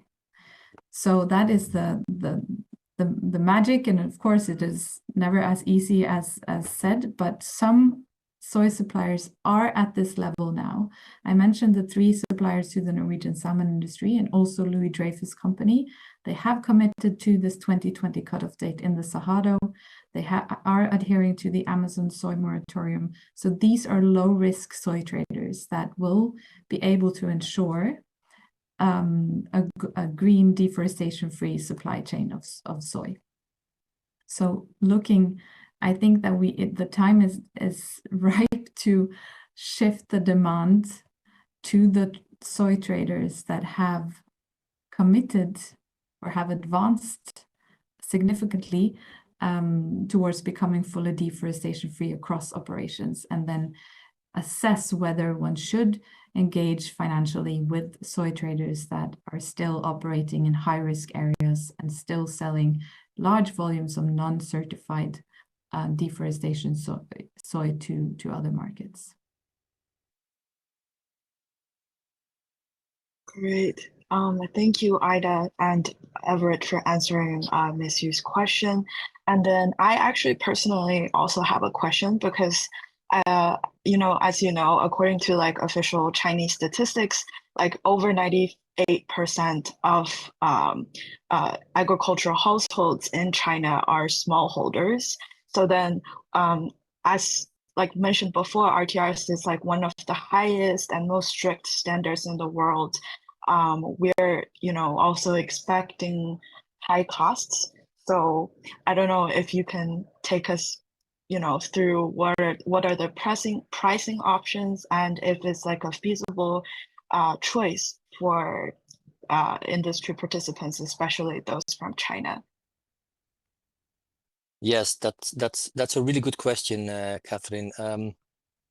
And before I answer it, I can say that in response to the EU deforestation regulation, many organizations, particularly NGOs, have raised their concerns that the requirements on soy suppliers from the EU are so strict that this is really going to be, let's say, a challenge, at least a challenge for many smallholder farmers worldwide to comply.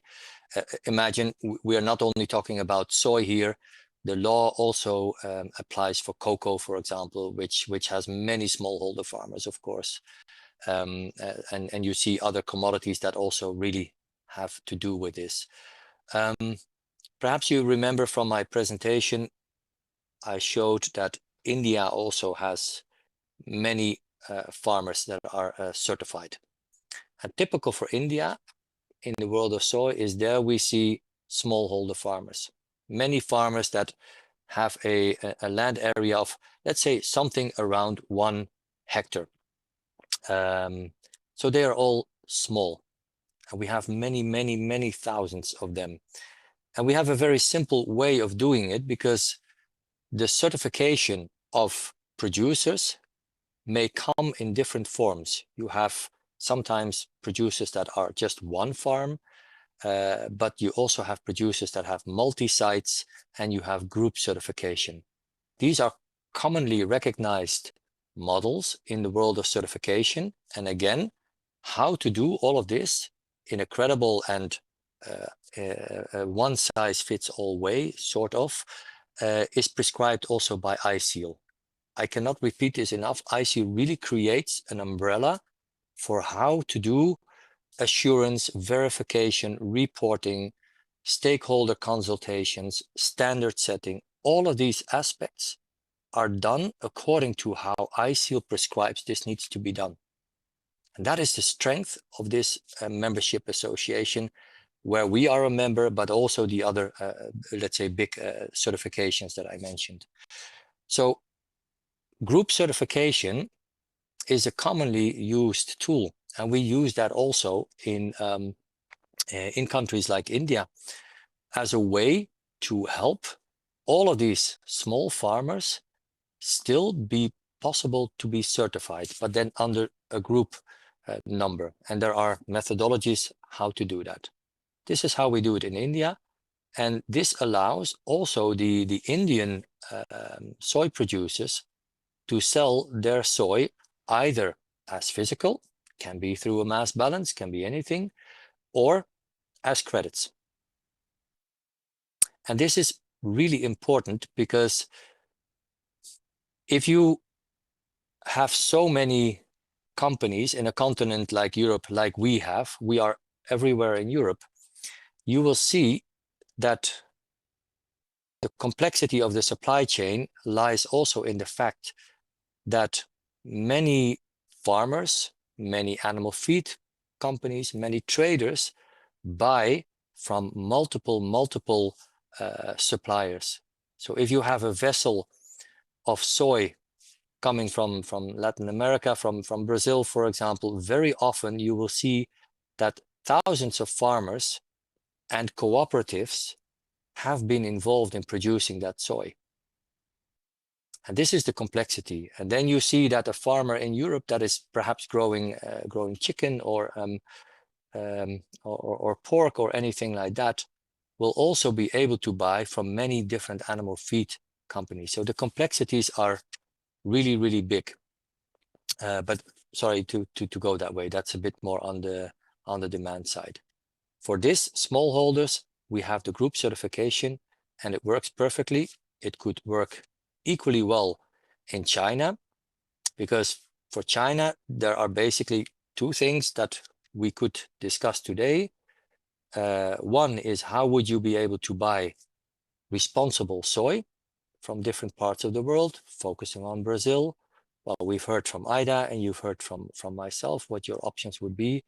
And we would also gladly be more involved in supporting responsible soy production in China. You have quite a lot of soy production, and we would be more than happy to support companies with that.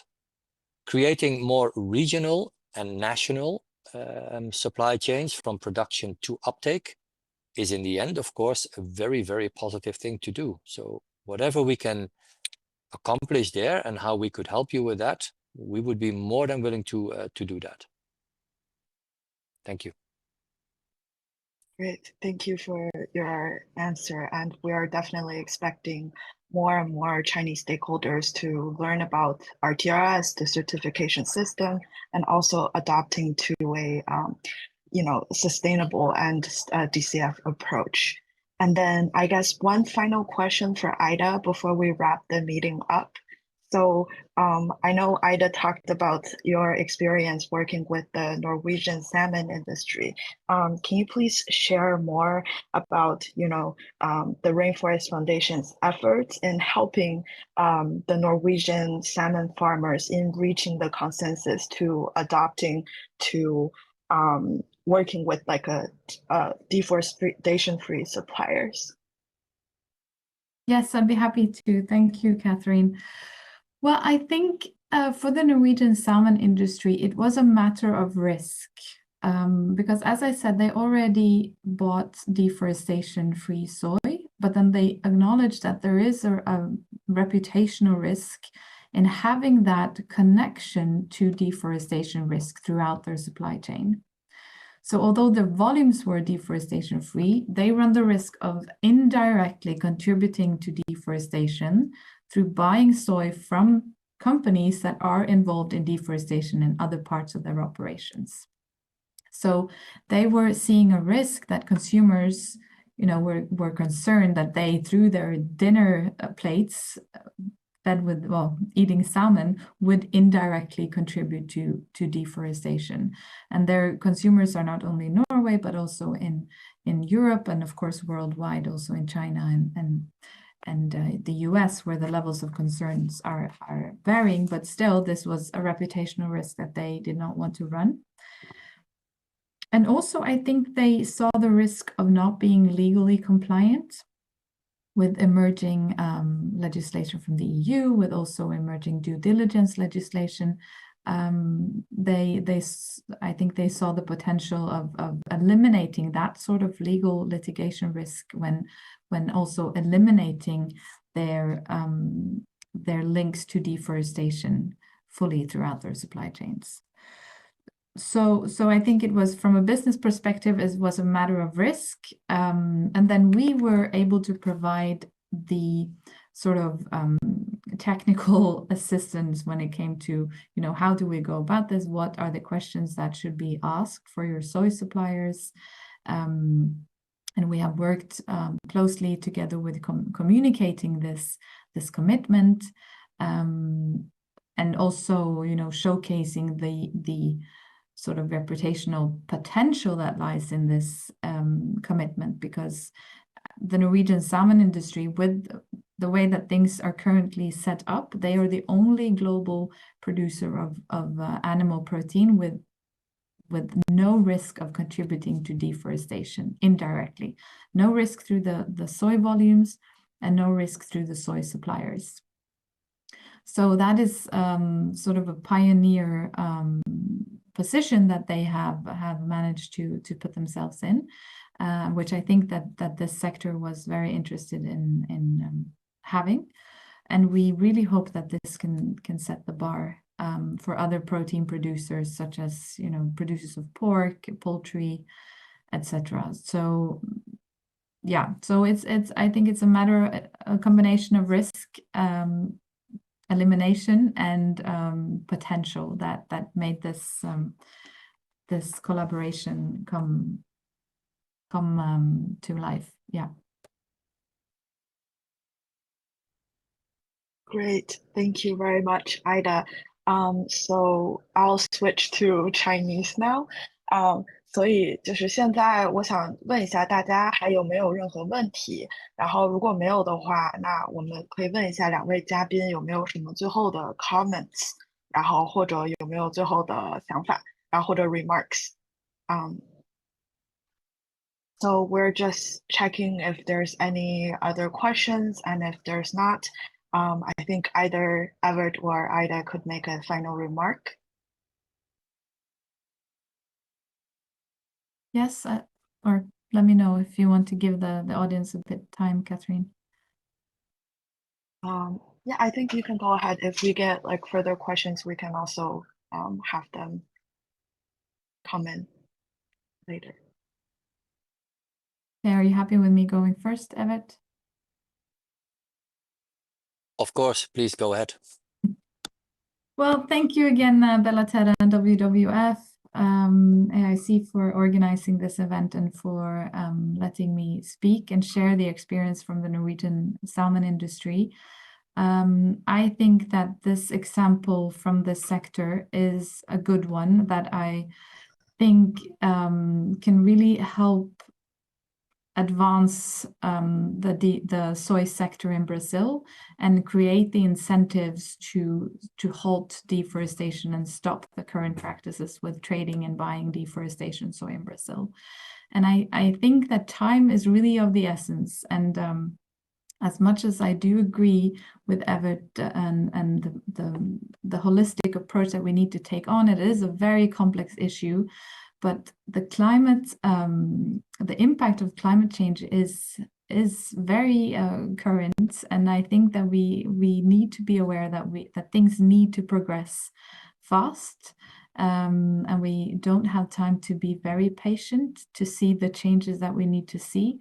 And I think that as an importer of Brazilian soy, you hold the power to make the necessary demands to the companies that you trade from, and also choose which companies you want to do business with, and choose the ones with low risk that have committed to a 2020 cutoff date for the Cerrado, that have a solid MRV system in place and do not only disclose their sustainability performance based on self-assessment, and engage with the suppliers in your supply chain. So that would be my advice, is to always go for the low deforestation risk volumes and the lowest deforestation risk suppliers in your supply chain. Thank you. Thank you, Ida. Albert? Yeah, thank you, Catherine. I fully agree with Ida. Time is of the essence. And the fact that we were founded in 2006 tells you that we considered already back then that things need to move on this. And we've been active since 2009 when the standard was launched. So really, we need to move. I think all of us are more than willing to work with Chinese stakeholders, whether this is from the government perspective or the business perspective, NGO perspective. We are more than willing to engage and to look for solutions. I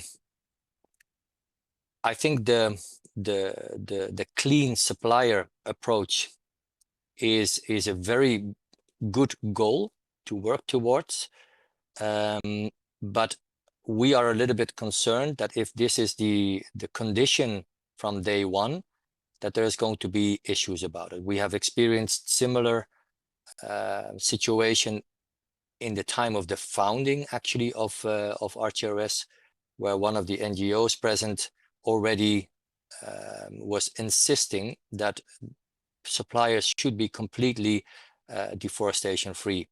And that was not possible then. And unfortunately, it's still not possible now. It is a good goal. We support it wholeheartedly, but we cannot completely work on that concept from today. We actually believe, and that's why I mentioned the example of the states of Matopiba, we believe that we must make sure that also high-risk areas where, whether we like it or not, where soy is being produced, are protected in the best possible way. That is what we at RTRS will continue to stand for. We will continue to focus on areas like Matopiba, and there are many others, to make sure that soy that comes from those regions which are so high risk comes in a responsible manner. And this is a little bit the risk that is behind the EU legislation, because the EU legislation is focusing on high, medium, and low risk areas. And as a consequence of that, we already see today that some companies are shifting their supply chains, their sourcing areas away from high risk areas, and they move to areas in Brazil, for example, a state like Paraná, which is in the south, where deforestation happened many, many years ago. So what does that mean? Or if you source from the US, what does that mean? It means that the areas that are a little bit more higher risk will be up for grabbing for everyone in the market who says, well, then I just buy from them, I can negotiate a lower price. And the consequence could be that we would see more deforestation happening. Because legally, in many states, there's still quite a lot allowed according to the Brazilian national laws. And I think this is a risk we should not underestimate. For that reason, we say we will stay active also in, or maybe particularly in the high-risk areas, but making sure that the soy that you buy from those areas is responsible, has a cutoff date that is actually much more ambitious than the one from the EU. That's my closing remark, because commitment to avoid deforestation means that you commit to supporting areas and companies in areas that are at risk of deforestation. That's where we need to be. That's where we need to be active, and that's where we need to find solutions through certification and other solutions that can be added through finance and NGO projects and whatever it could be. But that's where we need to be strong, and that's where we need to support communities to avoid that deforestation happens. because that is something all of us have in common. We understand that this needs to stop today, if possible. Thank you. Thank you very much, Edward. And I just want to, thank you both again for participating in today's session and sharing with us your valuable opinions. I think it's a very fruitful discussion, and you both raised a lot of good points for, everyone to take home to. And now I'll give the floor back to Yuxin from WWF to do a final closing remark. And because of time, we're closing the discussion soon, but we're looking forward to see more discussions like this in the future. Thank you. 于主任，现在我们请于主任来给我们做最后的总结。好的，好，谢谢 Catherine 以及再次非常感谢我们这个2位嘉宾今天的这个介绍，以及在我们互动的环节实际上也是信息量满满，也解决了我们大家很多的一个疑问。然后呢，实际上在今天的这个交流当中，我们也可以感受到我们的嘉宾主要为我们的大家传递了这么几个信息。第一个就是说关于这个议题的一个紧迫性。就是说，实际上我们的嘉宾，尤其在最后的 comments 都在呼吁我们的行业或者是我们的企业能够马上的行动起来因为呢，确实是我们看到，不管是整个的生态环境、气候变化、终端性的这个状况都已经是我们的形势呢，都已经是需要我们的来快速的来做出行动同时呢第二点呢，其实我相信大家也可以感觉到，大家可能也会说，我快速的行动起来，或者是我快速的做出了承诺，那是否就是相当于是需要我来做出 overnight 的这样的，或者是马上来做出相关的一些改变？其实我们可以看到，在整体的路径当中，我们有不同的工具组合和解决方案，可以让我们实际上是一步一步的来递进我们的这个路径图。然后呢，中间可以有我们先从我们的 supply chain 的整个的这样的一个供应链整个的这样的一个监测的这个体系或者是追溯体系开始，然后我们的一些的认证的这个标准，不管是它不同的这样的认证的选择，也可以成为我们中间选择的一些相关的这个工具。但是核心的就是在于我们是需要现在就开始来考虑这个事情，并且现在来为这个事情来做筹备，来制定我们的这个实施计划。应该说，我相信其实我们的很多的行业和企业，我们大家相互合作的话，我们形成合力的话，当我们需要开始行动的时候，也许解决方案或者是这个转变可以来的比我们预想的还要快。那当然，其中我们也认识到，有可能我们会有诸多的一些挑战，或者是有一些需要解决的一些关键环节。那这也是为什么我们在持续的和各相关利益方来协作，来形成相关的这样的一些合力，来形成共同的一些解决方案。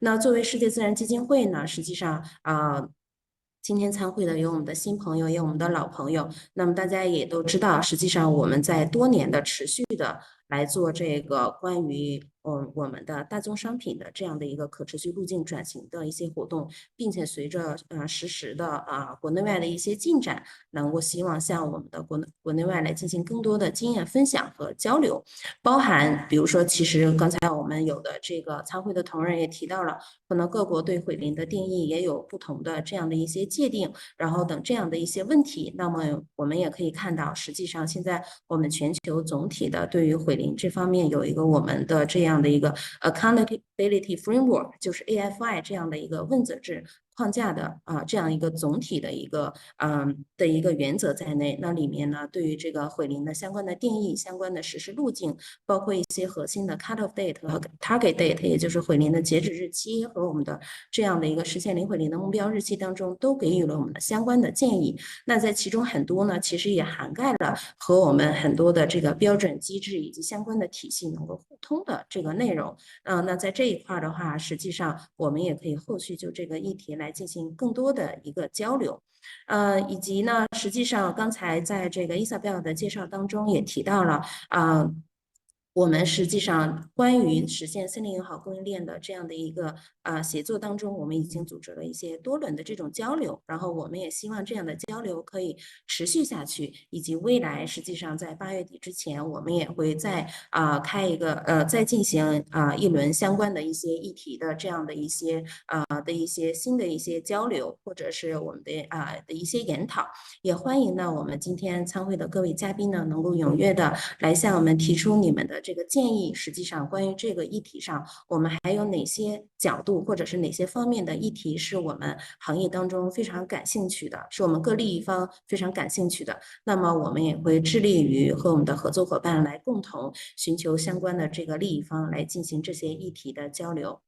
最后呢，请允许我再一次的感谢我们今天分享的2位嘉宾和我们各位参会嘉宾，用今天下午的这样的一个时间来进行我们这样的一个应该说经验的相互的交流和想法的相互的碰撞。我也期待呢，我们后续能够基于这些有的这些经验和我们这么多的我们的利益方对这个议题的关注，可以将我们的这个森林友好供应链的这样的一个不管是我们的进程能够持续的深入的往下推进下去。再一次的感谢大家，谢谢。